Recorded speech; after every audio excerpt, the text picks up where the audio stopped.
The twin suns of Catha Prime burned like angry gods in the black void of space. But these weren't normal stars anymore. They flickered and pulsed with dangerous energy, sending waves of deadly radiation across the planet below. Each pulse was stronger than the last, and everyone knew what that meant. The end was coming fast. Commander Jisoo Kim stood on the bridge of the human exploration ship Harmony, watching her scanner screens with growing alarm. The readings were getting worse. By the hour, she had seen dying stars before, but never twin suns preparing to explode at the same time. The amount of energy building up was beyond anything in the textbooks. "Commander?" her communications officer Hyun called out, his voice tight with worry. "I'm picking up another transmission from the planet's surface. Same emergency frequency as before." Jisoo nodded grimly. For 3 days now, they had been receiving desperate calls for help from the planet below. The messages came in a language their computers barely recognized, something ancient that their translation systems struggled with. But the meaning was clear enough. Someone down there was dying and they needed rescue. Deep beneath the surface of Catha Prime, in caverns that stretched for miles underground, the last survivors of the Vethrani people huddled together in the darkness. They looked nothing like humans. Their bodies were made of living crystal that normally glowed with soft, beautiful light. But now, as their world died above them, their natural glow was fading. Some of the older Vethrani had already gone completely dark, their crystal bodies becoming dull and lifeless. Elder Mireille moved slowly through the cavern tunnels, checking on her people. At over 800 years old, she was the last surviving member of the Vethrani High Council.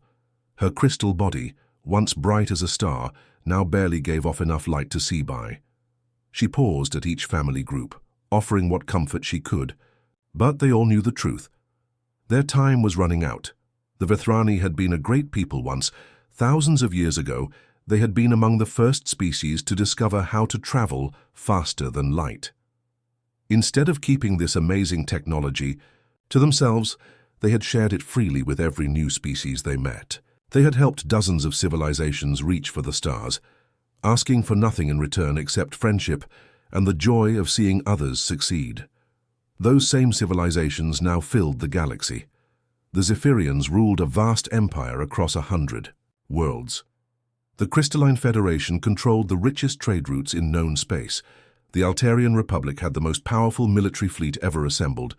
All of them owed their success, at least in part, to Vethrani generosity from long ago. But now when the Vethrani needed help, where were their old friends? Elder Mireille activated the emergency communicator one more time, sending out their distress call to every frequency she could reach. Her message was simple but desperate. "This is Elder Mireille of the Vethrani people on Catha Prime. Our twin sons are dying. We need immediate evacuation. We have 3,000 survivors in the deep caverns. Please, someone help us." The response came quickly, but it wasn't what she hoped to hear. Back on the Harmony, communications officer Hyun looked up from his console with a troubled expression. "Commander, I've got a response from the Galactic Council headquarters. They're officially declining to help." Jisoo felt her stomach drop. What reason did they give? Hyun read from his screen, his voice getting quieter with each word. "They cite resource allocation priorities and budget constraints for non-member species. They also mention that the Vethrani homeworld is outside the protected zone boundaries established by the recent galactic treaties." "That's ridiculous," snapped Lieutenant Daiho from the navigation station. "Those treaties exist because of Vethrani technology. Half the communication systems in the galaxy are based on designs they freely shared centuries ago." Jisoo walked to the main viewing screen and stared down at the dying planet. The twin suns pulsed again, this time so violently that the ship's radiation detectors started beeping warnings. According to their calculations, those suns would go supernova within 10 days, maybe less. When that happened, everything within 3 solar systems would be vaporized instantly. 3,000 people were going to die, and the galaxy's most powerful civilizations were too busy with paperwork to care. "Sir," Hyun spoke up again, "I'm also getting reports from other sources. The Zephyrian Empire says they're monitoring the situation, but can't spare any ships. The Crystalline Federation is apparently having budget meetings about the cost of refugee support. Even the Humanitarian Aid Coalition is saying their rescue ships are all committed to higher priority emergencies. Jisoo clenched her fists. Higher priority than an entire species facing extinction? What could possibly be more important than that? She thought about her own people, humanity, still newcomers to this vast galactic community. Humans had only been traveling between stars for about 200 years, practically yesterday compared to these ancient civilizations. They were still trying to prove themselves worthy of respect among species that had been building empires, when Earth was still in its Stone Age. But right now, looking at this dying world and knowing that thousands of innocent people were about to be abandoned to their fate, Jisoo felt something burning in her chest. It was anger, yes, but also something else. It was the same feeling that had driven humans to explore beyond their own solar system in the first place, the refusal to accept that some things were impossible. "Hyun," she said quietly, "send a message back to Earth Command. Tell them we have a situation here that requires immediate attention." As she spoke, another pulse from the dying suns lit up the darkness, and somewhere far below, Elder Mirai continued to send out her desperate calls for help, not knowing that finally, someone was listening. Dr. Seong hadn't slept in 48 hours. His small xenobiology lab on Earth's lunar station was cluttered with data screens, empty coffee cups and printed reports scattered everywhere.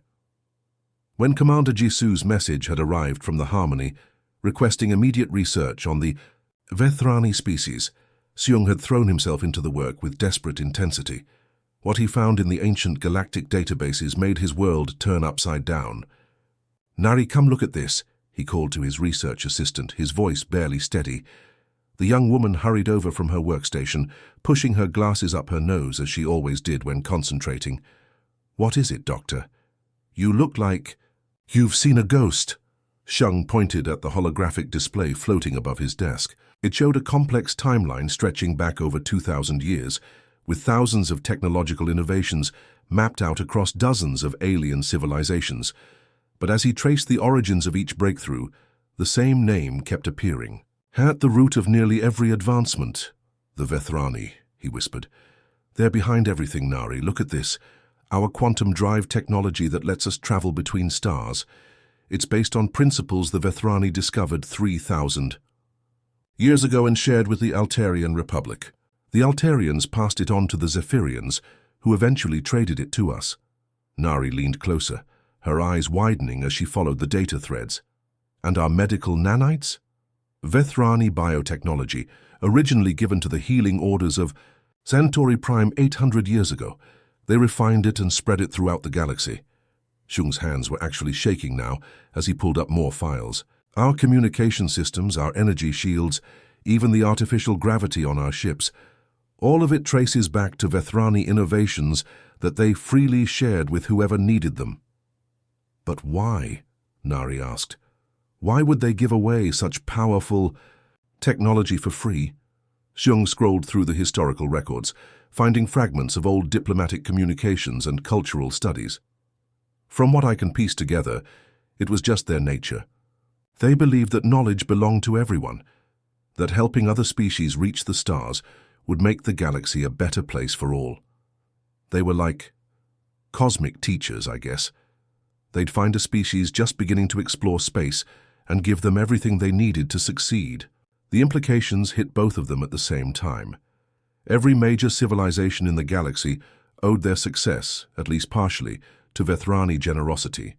And now those same civilizations were refusing to help when the Vethrani faced extinction. "We have to tell someone," Nari said urgently. "The Galactic Council needs to know this." "They already know," Shung replied bitterly, pulling up another file.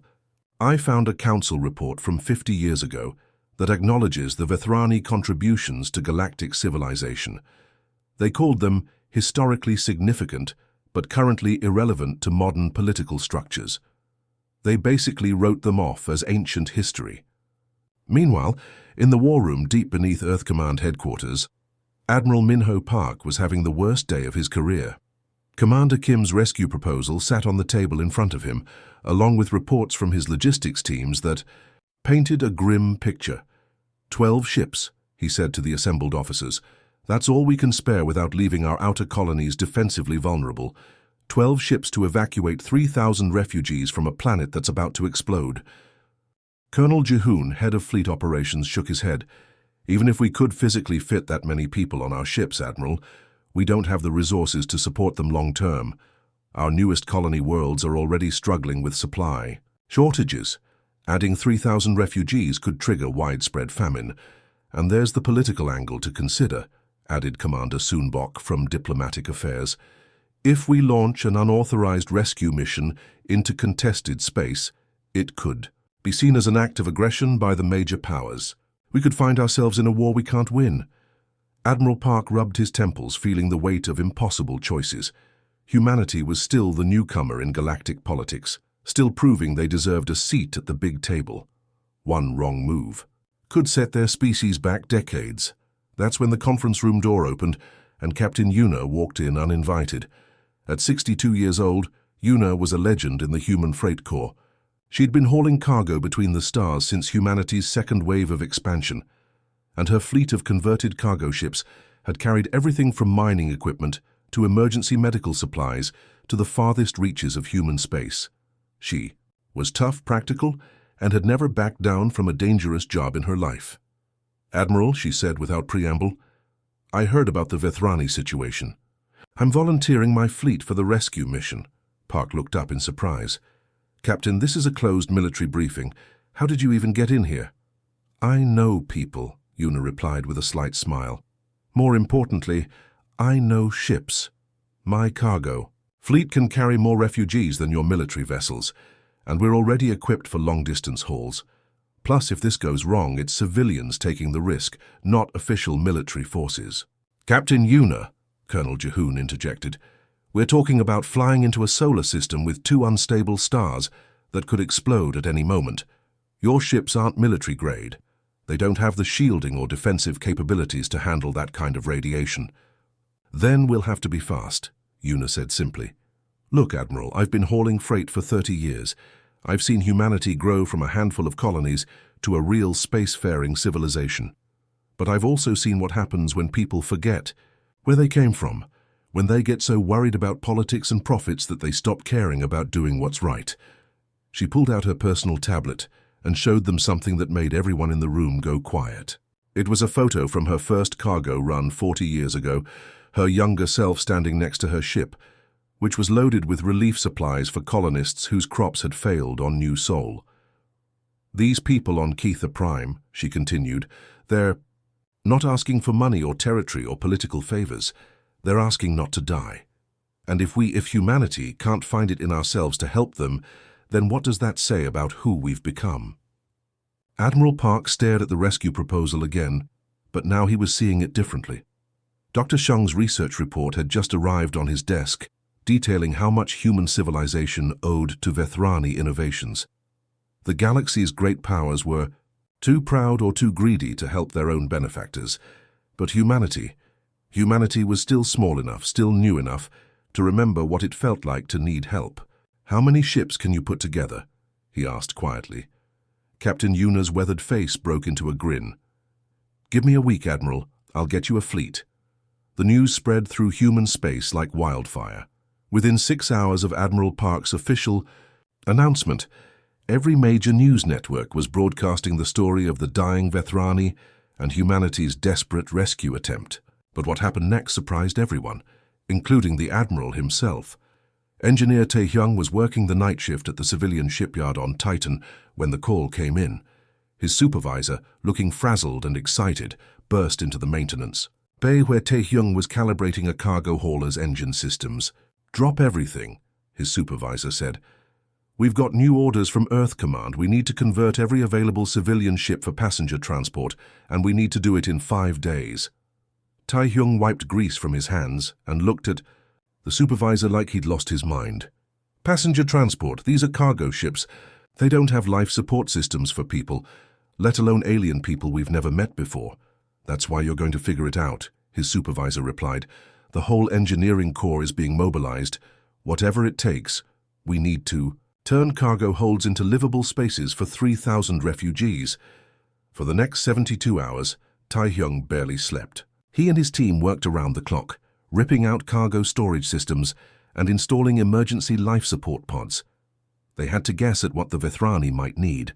The creatures were made of living crystal, so they probably didn't breathe air the same way humans did. But they did need some kind of atmospheric pressure, and they definitely needed protection from radiation. "We're making this up as we go," Tai-Hyung muttered to his assistant as they installed the 15th jury-rigged air recycling system. "If this doesn't work, we're going to kill them before we save them." Meanwhile, on the research station orbiting Mars, Dr. Hana was having her own crisis.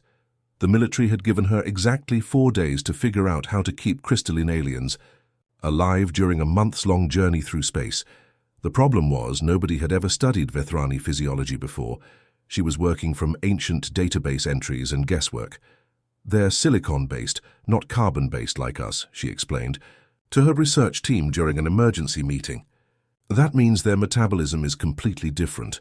They might not need oxygen at all, but they definitely need some kind of energy source to maintain their crystal structure." Her team had identified 3 critical requirements. The Vethrani needed exposure to specific light frequencies to maintain their luminescence. They required a mineral-rich atmosphere, and they were extremely sensitive to electromagnetic radiation. Meeting all 3 requirements on human ships designed for human biology was like trying to build a fish tank for creatures that had never seen water. "We'll have to install full-spectrum lighting in every passenger compartment," Dr. Hana said, scribbling notes on her tablet. "And we need to create atmospheric processes that can maintain the right mineral content. As for radiation protection, we'll have to reinforce the hull shielding on every ship." "Doctor," one of her researchers said hesitantly, "the cost of these modification, it's going to be enormous. Who's paying for all this?" That question was being answered in the most unexpected way possible. Across human space, ordinary citizens were opening their wallets and bank accounts for people they'd never met and never would meet. Jihoon was a middle-aged accountant living on New Busan, a small agricultural colony that most people had never heard of. He lived alone in a modest apartment, drove a 15-year-old hovercar, and had been saving money for decades to buy a small farm when he retired. When he heard about the Vethrani rescue mission, he sat at his kitchen table for exactly 10 minutes, then transferred his entire life savings, nearly 200,000 credits, to the emergency fund that had been set up for the mission.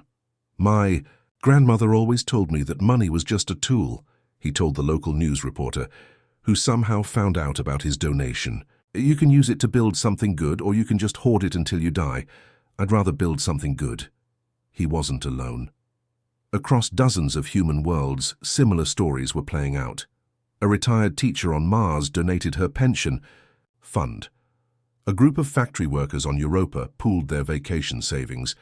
Even children were contributing, holding bake sales and car washes to raise money for the Crystal People.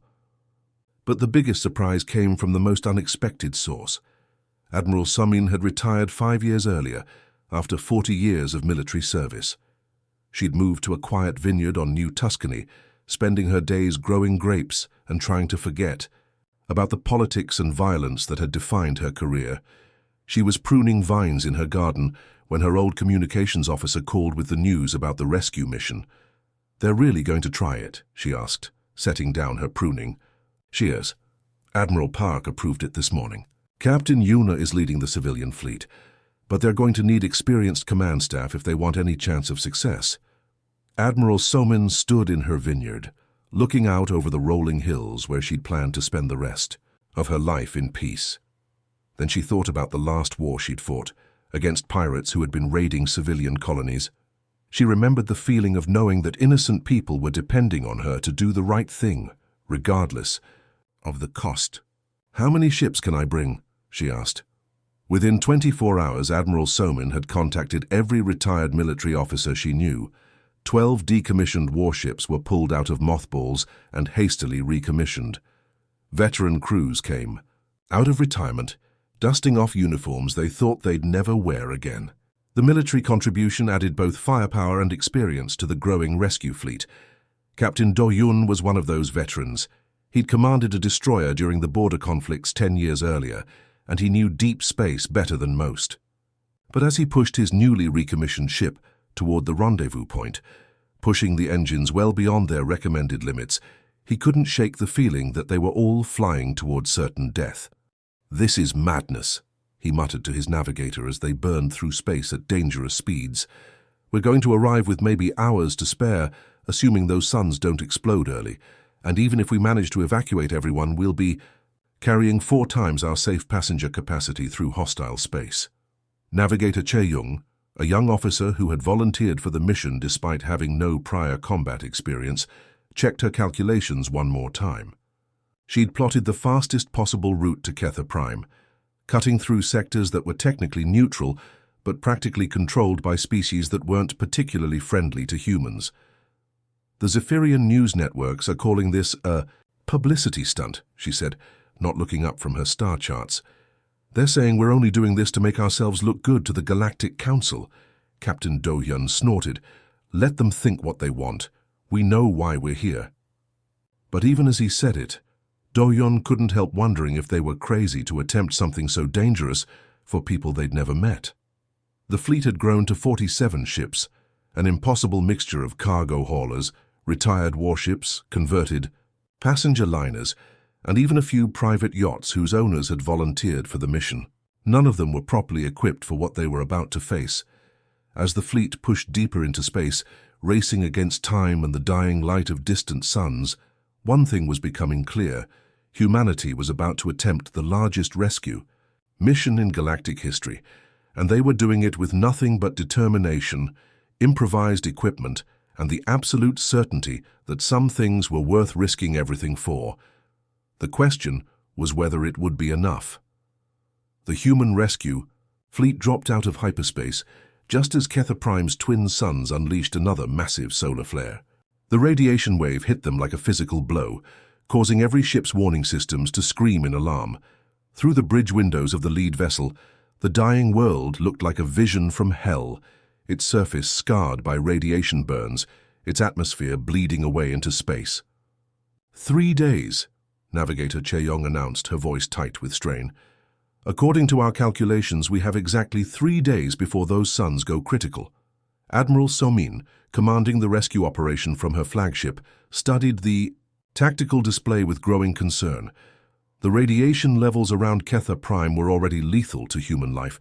Any ship that got too close to the planet's surface would be fried within minutes. "How are we supposed to evacuate anyone in this?" Captain Do-hyun asked over the communication channel. His ship's hull was already registering dangerous radiation exposure, and they were still millions of kilometers away from the planet.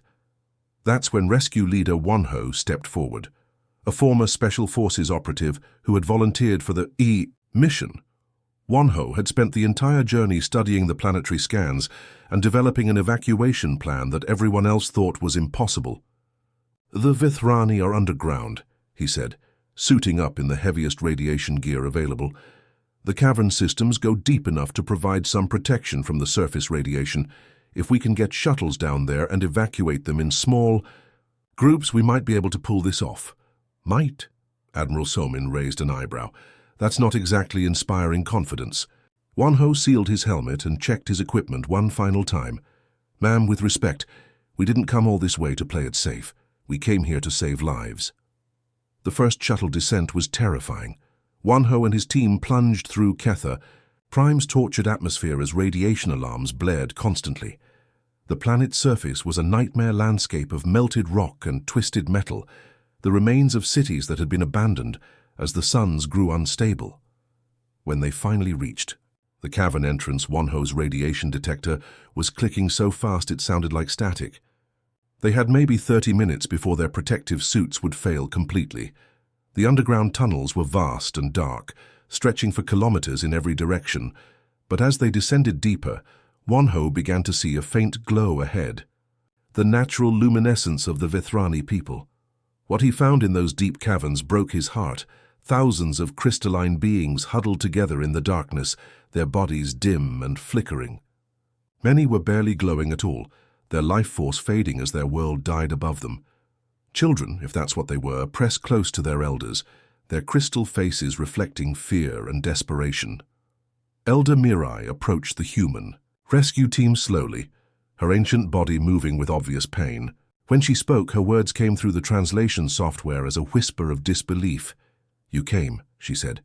"You actually came."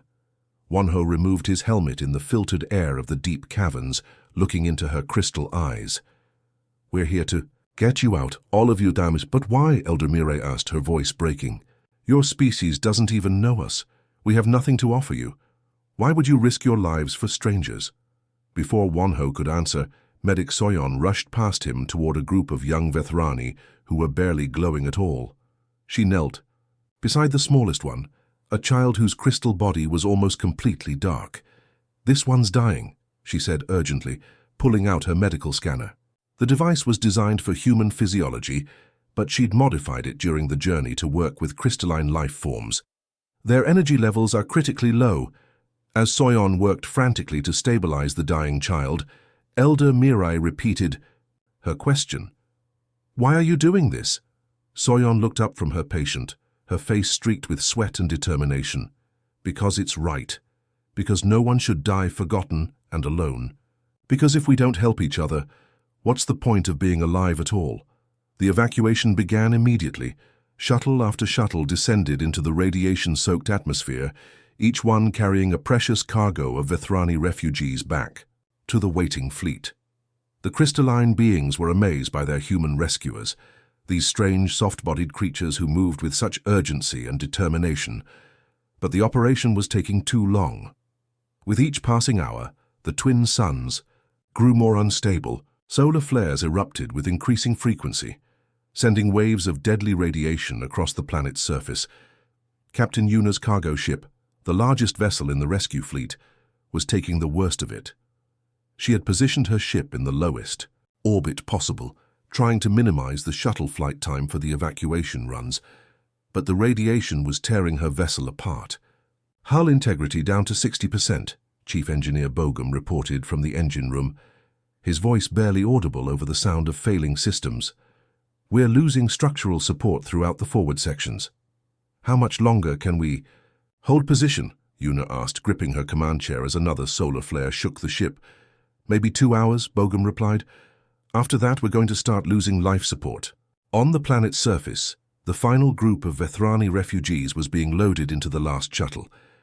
Wonho counted heads one more time, 3,200 souls, the entire surviving population of a species that had once helped shape. "Galactic civilization. That's everyone," he reported to the fleet. "We're coming up now." But as the final shuttle climbed toward orbit, Ketha Prime's twin suns began their death dance. The stellar collapse had begun earlier than predicted. Massive jets of plasma erupted from both stars simultaneously, and the space around the planet became a hell of radiation and superheated gas. "All ships, emergency burn," Admiral Sumin ordered. "Get us out of here now!" The human fleet fled from the dying system at maximum speed, their hulls glowing red-hot from radiation exposure. Behind them, the twin supernovas erupted in a display of cosmic violence that would be visible from neighboring star systems for years to come. In the medical bay of Captain Yuna's ship, Medic Soyon watched over her patients. Dozens of Vethrani, refugees whose crystal bodies were slowly beginning to glow brighter as they recovered from their ordeal.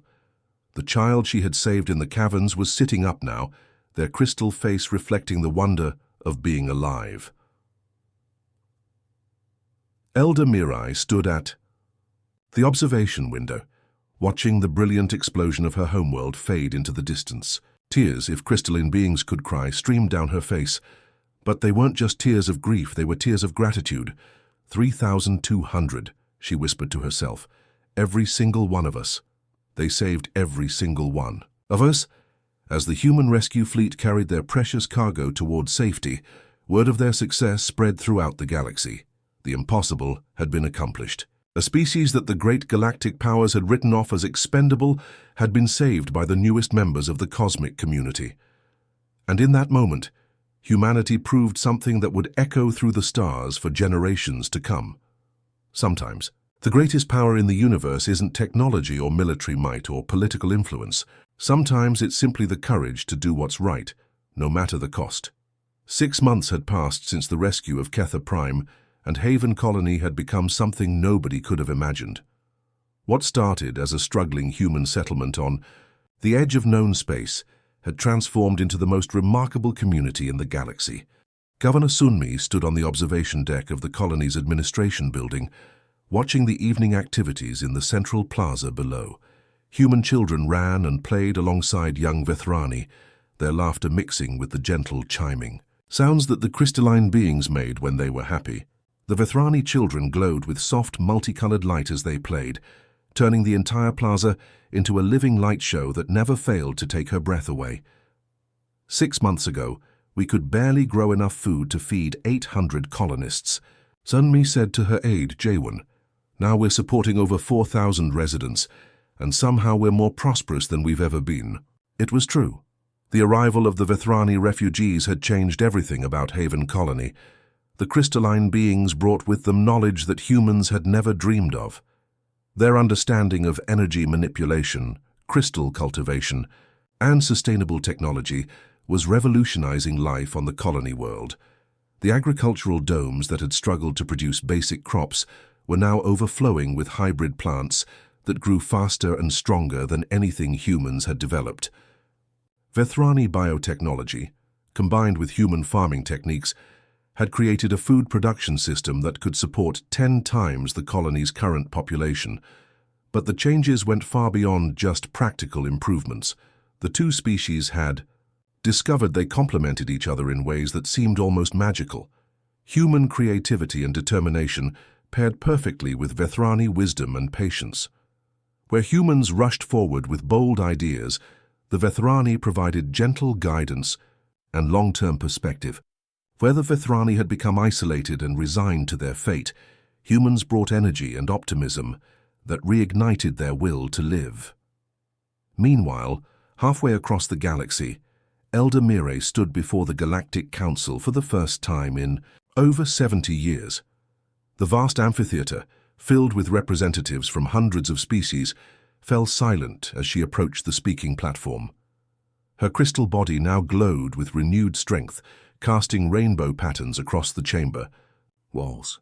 Honored delegates, she began, her voice carrying the weight of centuries. I come before you not to seek justice or demand reparations, but to share a truth that has changed my understanding of what civilization truly means. The assembled representatives shifted uncomfortably. Many of them represented the same species that had refused to help during the Vethrani crisis. The shame of their inaction still hung heavy in the political air. For thousands of years, my people believed that civilization was measured by technological advancement, by the complexity of our societies, by the reach of our influence across the stars. We gave freely of our knowledge because we thought that spreading technology would spread civilization itself. Elder Mire paused, looking out over the sea of alien faces. We were wrong. Technology without compassion is not civilization. It is merely sophisticated barbarism. True civilization is not measured by what a species can build, but by what they are willing to sacrifice for others. Her words hit the chamber like a physical blow. These were species that controlled vast empires, commanded fleets of starships, and wielded technologies that could reshape worlds. Yet they had been shown up by humanity, a species barely 2 centuries into space travel. The humans who saved. My people didn't have the most advanced ships or the most powerful weapons. They didn't have vast treasuries or ancient wisdom. What they had was something far more precious, the courage to risk everything for strangers, simply because it was the right thing to do. Back on Earth, Ambassador Jisoo was experiencing the strangest problem of her diplomatic career: too much success.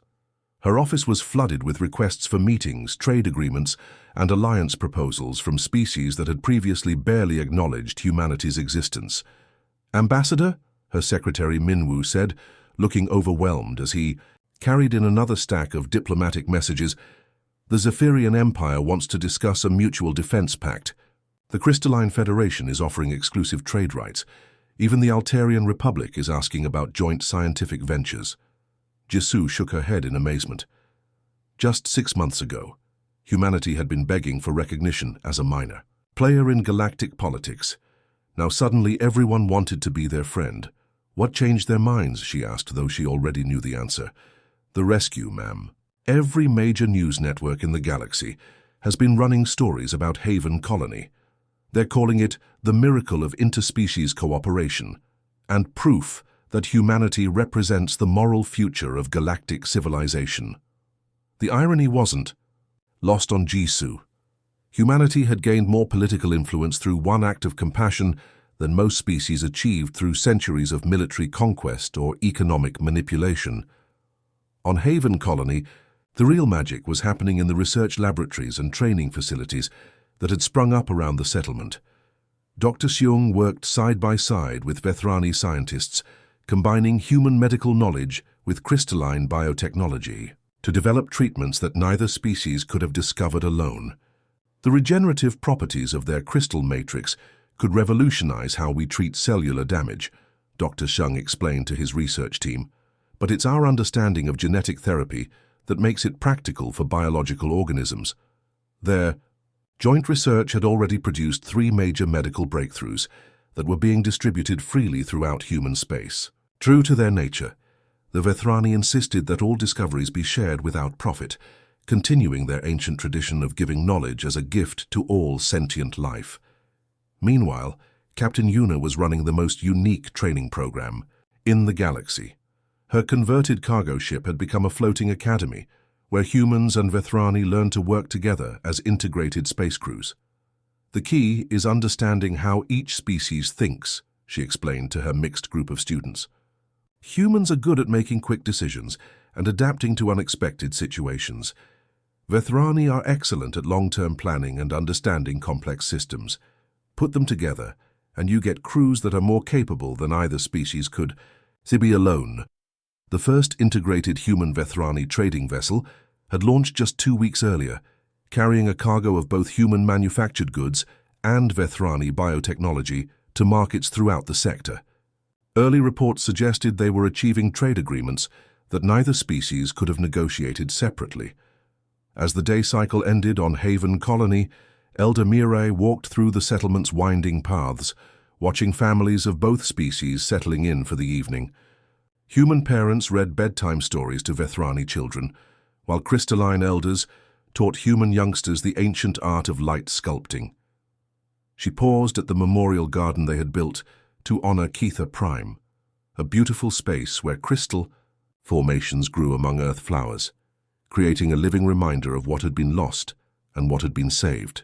You know, she said to Governor Sunmi, who had joined her for the evening walk, I used to think our greatest contribution to the galaxy was the technology we shared. The faster-than-light drives, the communication systems, the energy matrices that allowed other species to reach for the stars. And now? Sunmi asked.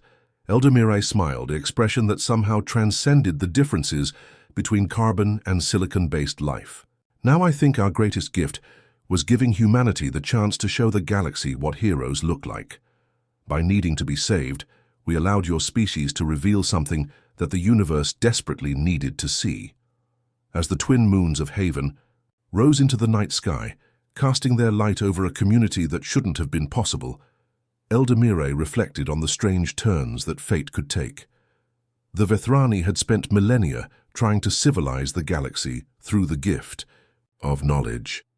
But perhaps their most important contribution had been creating the circumstances that allowed humanity to teach the galaxy something far more valuable, that true strength comes not from what you can take, but from what you're willing to give.